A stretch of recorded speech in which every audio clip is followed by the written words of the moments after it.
text comes from Isaiah 9, verse 6. Again, our text comes from Isaiah chapter 9, verse 6.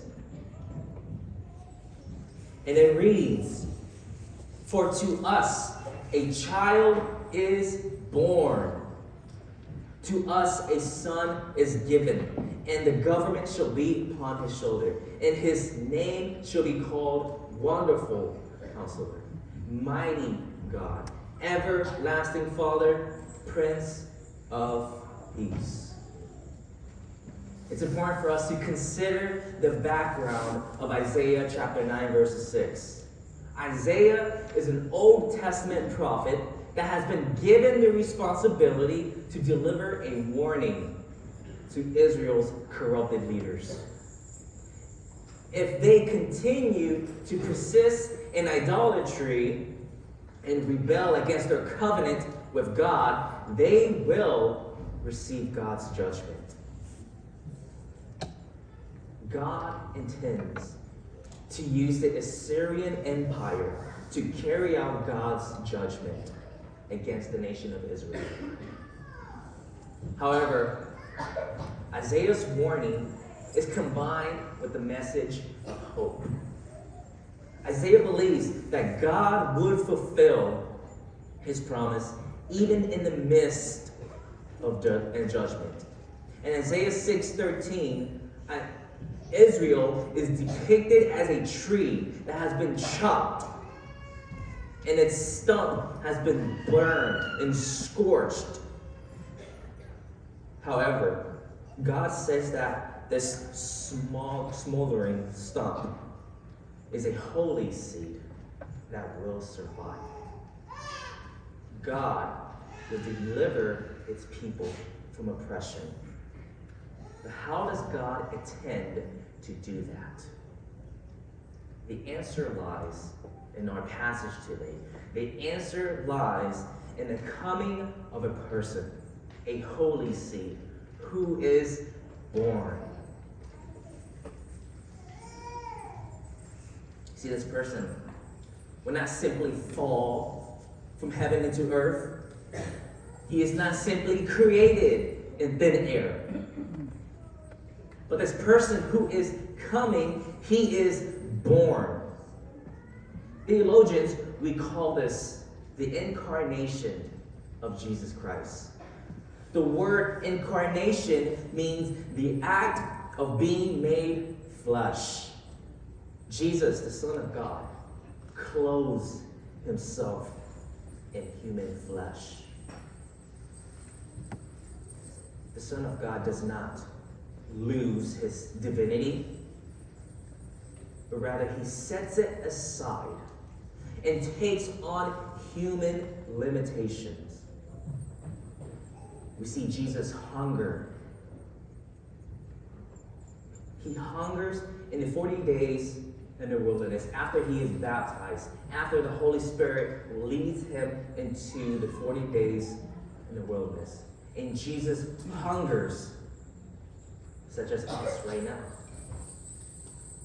We see Jesus thirst when he encounters the Samaritan woman, and at the crucifixion, Jesus thirsts for water. We also see Jesus express emotions of joy, sorrow, anger, and last but not least, we see him bleed. We see him bleed and die at the hands of Roman soldiers, delivered by his own people. Look at what John says in John 1:1-2. It says, "In the beginning was the Word, and the Word was with God, and the Word was God. He was in the beginning with God." And we skip to verses 14. It says, "The Word became flesh and dwelt among us. We have seen his glory, glory as of his only Son from the Father, full of grace and truth." But the purpose of the incarnation was not so that he could eat and drink and feel human emotions. Galatians 4:4 says, "But when the fullness of time had come, Jesus sent forth his Son, born of woman, born under the law." It wasn't as if things were just getting bad. It's been 300 years since Malachi. They have heard nothing, no prophets or anything. It wasn't as if things were just getting bad and God was like, okay, I guess I'll send my Son now, right? No. God is not early, nor is he late. God does not wait for time, but time waits for God. So in the fullness of time, God sends forth his Son to be born in flesh. He was born in flesh so that he would be born under the law of God. This is its primary intention of the incarnation, to be born under the law of God. The same law that you and I are born under.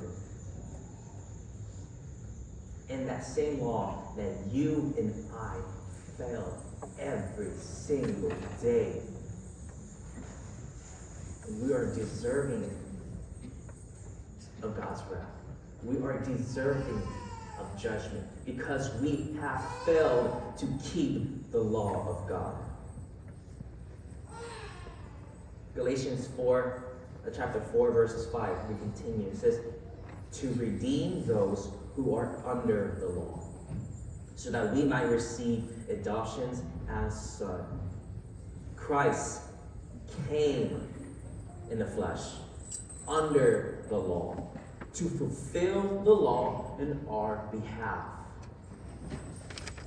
He fulfills it by not committing a single act of sin. See, Jesus perfectly obeyed God, even until his death. Hebrews 4:15 says, "For we do not have a high priest who is unable to sympathize with our weaknesses, but one who in every respect has been tempted as we are, yet without sin." Jesus, born in flesh, under the law, fulfills the law, completely and perfectly obeys God until his death.